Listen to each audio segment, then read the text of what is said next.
La bétonisation de Paris, c'est vraiment une idéologie progressiste. Enfin, c'est la modernité qu'il faut faire entrer, mais à coups de marteau dans la ville et à coups de pelleteuse, en fait.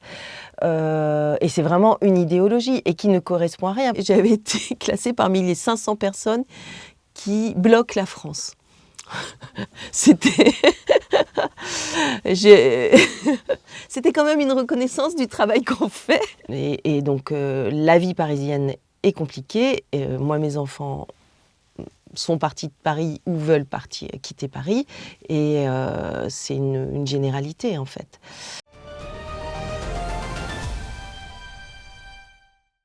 Bonjour Christine Delec. Bonjour David. Vous êtes à la tête de l'association SOS Paris, donc une association engagée pour la protection du patrimoine et de l'environnement.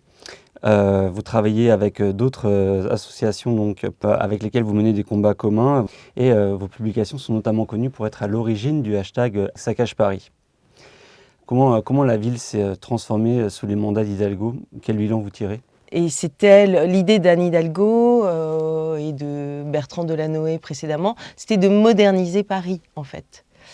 Parce qu'il leur semblait que Paris était une ville-musée, alors que c'est une ville vivante, même si elle est belle et elle a un patrimoine exceptionnel. Et donc, ils voulaient réintroduire les tours à Paris, réintroduire de grands bâtiments de bureaux. La bétonisation de Paris, c'est vraiment une idéologie progressiste. Enfin, c'est la modernité qu'il faut faire entrer, mais à coups de marteau dans la ville et à coups de pelleteuse, en fait. Et c'est vraiment une idéologie et qui ne correspond à rien parce que les tours de bureaux, ça existe depuis plus d'un siècle, donc c'est pas de la modernité. C'est pas ça, la modernité. Et peut-être qu'en fait, nous, ce que nous disions, c'est que la modernité, c'est finalement le patrimoine qu'on peut transformer et réutiliser d'un usage à l'autre sans que ce soit un problème. Et c'est bien ce qu'on voit. Les gens préfèrent être dans des bureaux haussmanniens plutôt que dans des plateaux de bureaux, de tours, à Paris ou à La Défense.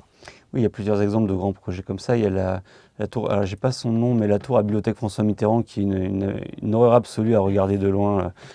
Les tours du haut de Jean Nouvel, oui, c'est une catastrophe en fait dans le 13e arrondissement. On a essayé d'empêcher évidemment cette construction de tours et de toute façon le retour des tours à Paris, puisque en fait nos associations à l'époque, dans les années 70, avaient réussi à mettre un coup d'arrêt à la construction de tours dans Paris.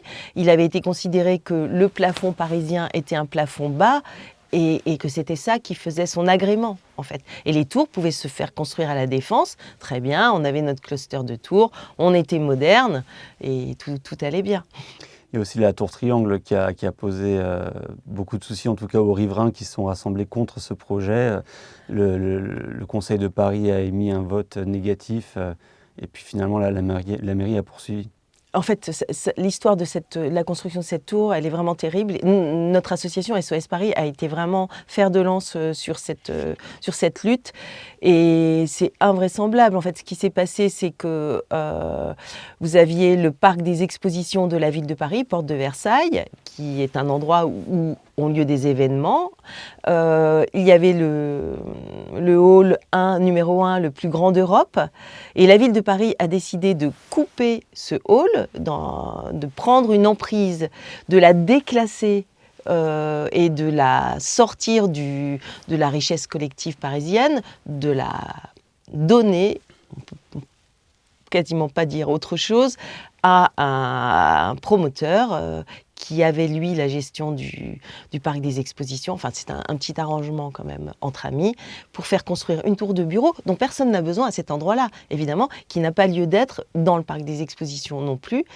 Et nous aurions dû gagner, les associations de défense de l'environnement et du patrimoine auraient dû gagner mais il y a eu les Jeux Olympiques et une loi Jeux Olympiques qui permettait à cette tour de se construire et d'échapper à nos recours et à nos actions en justice. Et d'ailleurs, au niveau de la transformation de Paris d'un point de vue démographique, on entend qu'il y a beaucoup de Parisiens qui quittent la ville. Oui. Il y a aussi beaucoup de petits commerces qui ont fermé depuis la période Covid. Quel regard vous portez sur cela ? mais justement, en fait, nous, ce que nous pensons, c'est que il devient de moins en moins agréable de vivre à Paris, en fait, parce que effectivement, vous pouvez habiter Paris, mais de toute façon, vous ne travaillez pas forcément à Paris. Donc, il y a ces histoires de transport en commun, beaucoup trop remplis de monde, en fait. Et donc, la vie parisienne est compliquée. Moi, mes enfants sont partis de Paris ou veulent quitter Paris. Et c'est une généralité, en fait. Et malheureusement, le choc de l'offre de logement, elle n'est pas là. Ce qui se passe surtout, c'est des logements loués en Airbnb qui font que la ville devient non pas, enfin, une ville à touristes finalement et une ville beaucoup moins vivante qu'avant. Mais ça, c'est peut-être pas complètement forcément de la faute d'Anne Hidalgo, c'est aussi un problème de société qu'on a du mal à réguler en effet. Sur les commerces qui ferment, on a un gros problème, mais du général en France, puisque les gens commandent sur Internet et donc fatalement les commerces dans les rues ont moins de clients et on a ce vrai problème à résoudre. Et la ville de Paris, je le sais, parce que je fais partie de commissions, ou j'ai fait partie de commissions, où on voyait bien que la ville essayait de faire des choses en faveur des commerces, mais ça ne suffit pas, parce qu'en effet, les loyers sont trop chers, les commerçants ne gagnent pas assez d'argent, et donc ça ne tient pas.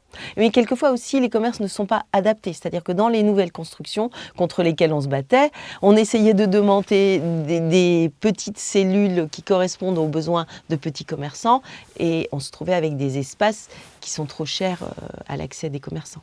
Sur un autre sujet, donc le saccage Paris, qui a été remis un petit peu au goût du jour, puisque en décembre, une étude américaine a classé Paris 5e ville plus sale du monde.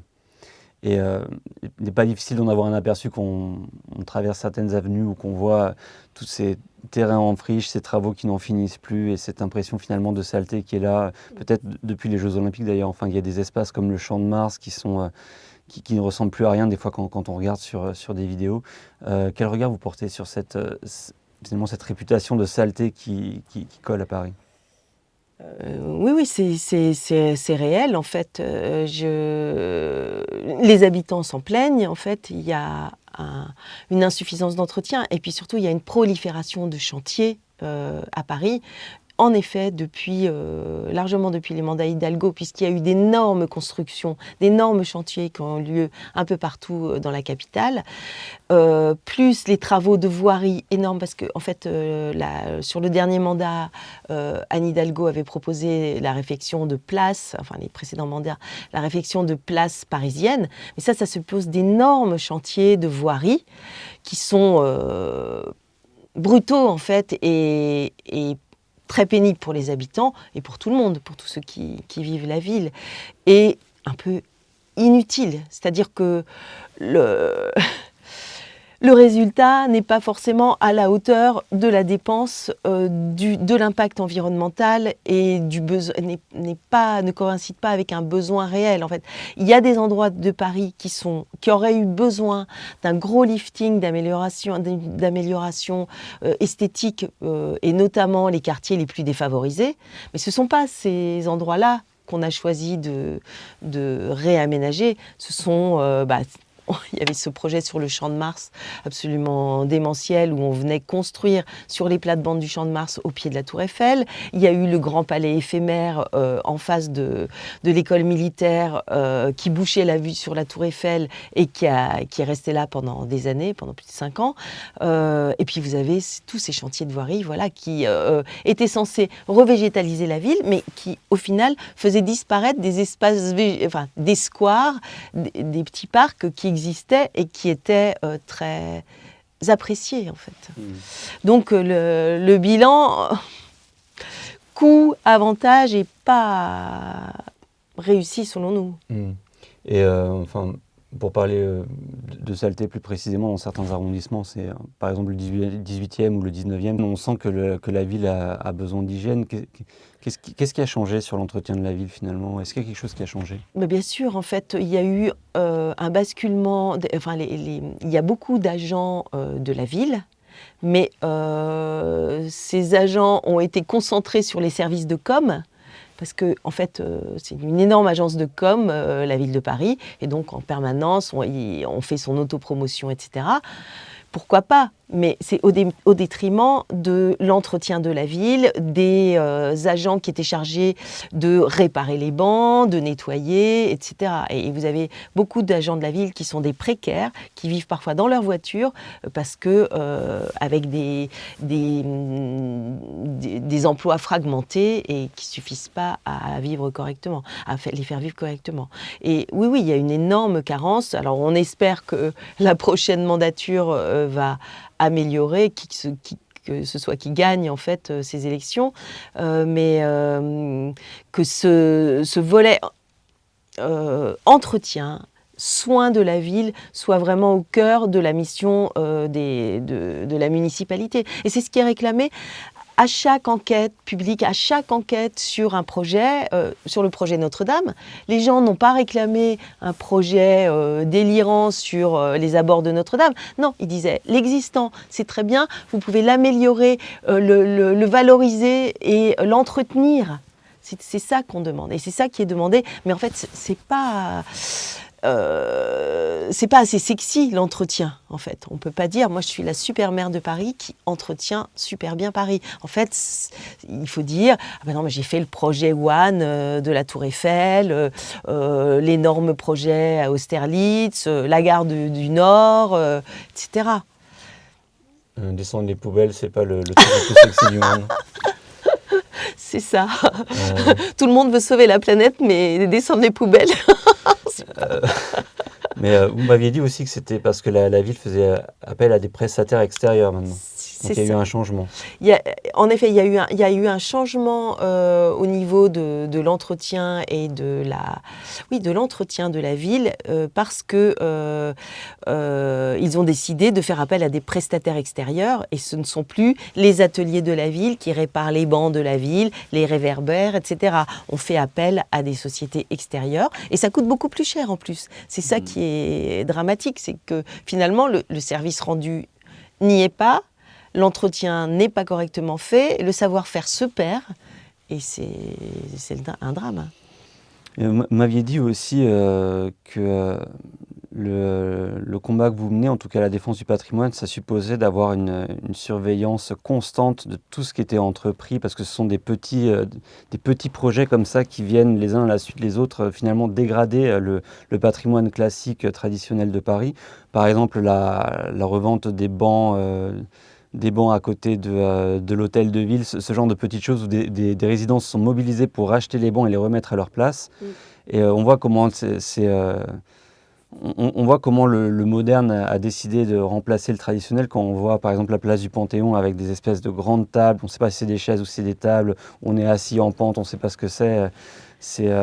Quel regard vous posez sur ce remplacement finalement du patrimoine parisien ? Et de quoi procède-t-il en fait ? C'est toujours la même idée, l'idée de moderniser Paris. Alors il fallait moderniser, il fallait sortir des bancs haussmanniens, enfin des bancs Second Empire, enfin de l'atmosphère Second Empire de Paris, qui serait d'un autre âge. Or, c'est la carte postale de Paris. Et remplacer cette esthétique par une nouvelle esthétique, mais qui est vraiment très bas de gamme. C'est ça que... Si c'était des créations intéressantes, tout le monde y trouverait son compte. Mais là, on se retrouve avec des grands bastins de bois dont on sait, qui sont tout de suite dégradés, tagués, salis, qui sont pas, qui font mauvais effet en fait, et qui sont inappropriés, pas en harmonie avec l'architecture autour, avec les besoins même des habitants, des touristes, etc. Autrefois, à Paris, il y avait une commission justement du mobilier urbain et qui a été arrêtée par la mandature Hidalgo. Et on a eu justement le problème avec le changement des kiosques parisiens aussi. Il y a eu une énorme pétition, une énorme levée de bouclier des habitants, mais rien à faire. On n'a pas pu obtenir que cette esthétique soit conservée, alors qu'elle convenait à tout le monde. En réalité, ça a été remplacé aussi pour intégrer dedans des antennes pour les téléphones, etc. Mais on pouvait placer des antennes d'une autre façon, les intégrer peut-être même au petit kiosque qui avait été refait selon l'esthétique Second Empire. Il y avait moyen d'être plus malin et plus élégant. En fait, nous, ce que nous défendons à SOS Paris, c'est, à travers le patrimoine, c'est l'accès au beau pour tout le monde. C'est une richesse collective et cette esthétique, elle se niche aussi bien dans des vieux bouts de trottoir, dans des plaques de granit anciennes, etc., que dans les monuments classés. Et il faut un soin extrême et sensible et attentif pour ne pas perdre à la fois ces traces du passé, les conserver et conserver une harmonie aussi avec l'usage actuel. Et tout ça, ça demande du savoir-faire. Et c'est vrai que c'est au niveau aussi de l'autorisation des permis de construire que des améliorations peuvent se trouver. Et donc il faudrait une grande vigilance à tous ces travaux, en fait, et une connaissance en fait un peu fine, une sensibilité et qui a manqué vraiment. La prise en compte de la demande des Parisiens de soins, d'attention, d'entretien, elle n'a pas du tout été faite. Moi, je me souviens d'une réunion publique concernant la Tour Triangle où Anne Hidalgo se faisait huer à cause de ce projet et elle disait « Vous ne voulez pas de cette tour, mais vous l'aurez ». C'est quand même dommage, d'autant plus que quelques années plus tard, le Conseil de Paris validait le fait que cette tour était une hérésie, en fait. Mais c'est symptomatique de l'ensemble de ce qui se passe à Paris, sur ce qui s'est passé aux abords de Notre-Dame, en fait, tous les recours qu'il a fallu faire et toutes les actions qu'il a fallu faire pour essayer de maintenir l'existant et le soin à cet existant et pas rentrer dans des projets qui n'ont pas lieu d'être, en fait, et que personne ne demande voilà, et on ne va pas continuer en plus à augmenter la ruine de la ville. C'est pas l'intérêt, c'est l'intérêt de personne. Et quel bilan vous tirez finalement de l'action de SOS Paris? Est-ce que vous êtes satisfait d'avoir peut-être pu remporter des combats, pas assez? Où est-ce que vous vous situez? Alors, on est toujours déçu de ne pas avoir remporté tous les combats qu'on avait menés parce qu'on jugeait qu'il s'agissait d'intérêt général. Parce qu'on ne passe pas des heures et des heures à s'escrimer sur tel ou tel sujet si on n'y croit pas fondamentalement. D'ailleurs, en tant que responsable de SOS Paris, j'avais été classée parmi les 500 personnes qui bloquent la France. C'était quand même une reconnaissance du travail qu'on fait par le journal Capital. Mais trêve de plaisanterie. Mais on peut dire aussi que l'association n'est pas subventionnée. Elle fait partie de l'association non subventionnée. Tout à fait. La ville de Paris considère que nous faisons partie peut-être de ses ennemis politiques, ce qui est une grosse erreur puisque nous ne sommes pas partisans. Nous considérons que le patrimoine et l'environnement sont l'affaire de tous. Et donc tous les partis qui voudront bien s'en saisir seront les bienvenus, ça c'est sûr. Sur le bilan SOS Paris, en fait, malgré tout, je pense qu'on a fait avancer la réflexion, la prise de conscience, parce que nos éléments de langage ont été repris par la ville, même pour être parfois déformés ou renversé, c'est-à-dire le terme utilisé, mais pour faire le contraire de ce qu'on voulait. Mais ça veut dire qu'on avait touché juste quand même. Et puis dans les services de l'État aussi, on fait partie de commissions aussi préfectorales qui nous permettent de faire passer aussi le message attention à l'environnement, à l'impact des travaux. Parce qu'en fait, on ne croirait pas qu'on est dans une crise environnementale, en fait. Tout a l'air de continuer, comme s'il n'y avait pas de problème. Or, il y a un problème de ressources, d'impact environnemental, de réchauffement climatique, de création d'îlots de chaleur pour la ville de Paris. Et ça, on a beau le répéter à longueur de temps. Et même si la ville de Paris a fait un rapport Paris à 50 degrés, on en est quand même toujours à faire des grands projets. Un grand projet de réfection de la place d'Enfer Rochereau, avec d'énormes travaux de voirie, un impact environnemental énorme pour pas grand-chose pour des jardinières et une circulation qui va être modifiée. Un mot aussi peut-être sur la hausse du budget de la ville qui atteint 9,7 milliards donc au 31 décembre 2025, soit une hausse de 133% en 12 ans. Qu'est-ce qui a justifié une telle augmentation du budget de la ville selon vous? Alors là, ce qu'on a compris, c'est que pour nous, ce sont les grands projets qui ont créé cette dépense supplémentaire, parce que qui dit grand projet dit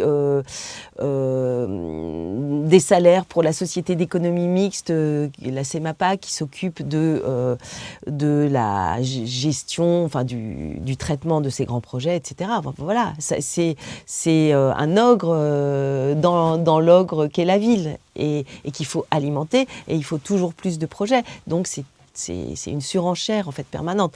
Plus quand même des arrangements qui ont fait que pour la Tour Triangle, 243 millions sont passés à la trappe, et des gains qui ont disparu alors qu'on en a cruellement besoin.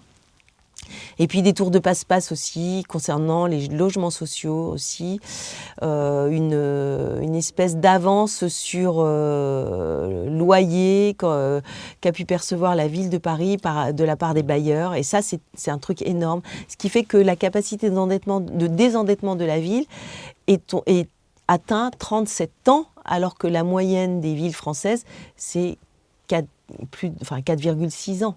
Donc il y a quelque chose d'inquiétant. Donc en 11 ans de mandature d'Hidalgo, on s'est endetté pour 40 ans quasiment. Voilà. C'est ça. Ce sera pour les petits-enfants. Est-ce qu'il y a quelque chose que vous voulez dire pour conclure cette interview, peut-être un message à passer ou un point sur lequel vous voulez revenir? J'aimerais dire que la défense de Paris, c'est l'affaire de tous en fait. Il ne faut pas croire que Paris est une ville protégée, même si elle est belle et elle a des protections, mais en fait les protections sont insuffisantes à la protéger en fait. Et nous, tous les jours, nous nous battons sur des sites qui sont classés, monuments historiques ou autres, et sur lesquels on peut construire, on peut creuser. Enfin, on a eu la pagode triplement classée, et on a réussi à construire en dessous de la pagode un auditorium dont on n'avait pas besoin. Enfin, c'est juste délirant. Ou les Serres d'Auteuil. La pagode La pagode dans le 7e arrondissement, qui était un cinéma avec un jardin japonais classé. Ils ont tout massacré, ce jardin, et pour mettre en péril le lieu qui était dans son jus est vraiment charmant. Et on essaye de se battre pour conserver des lieux comme ça qui ont échappé par miracle à des mauvais traitements, et qui aurait pu et qui pourrait en fait, puisque la ville dit qu'elle veut végétaliser, conserver, sanctuariser certains espaces. On a essayé de défendre une ferme au monastère de la Visitation, une ancienne ferme, il y avait une vacherie, c'était un lieu extraordinaire qui aurait pu être ouvert en partie au public, etc. Non, on a préféré construire dedans, autoriser que l'évêché construise dedans des logements privés, etc. Même s'il y a aussi quelques logements sociaux, mais c'est sûr qu'on a un problème de financement, du social, etc. Mais il ne faut pas se tromper, c'est-à-dire que revégétaliser des endroits artificialisés, ça coûte beaucoup plus cher et c'est beaucoup moins intéressant que conserver des endroits qui ont échappé au béton. Merci beaucoup Christine Delec pour avoir accepté notre invitation. C'était un plaisir pour moi, merci.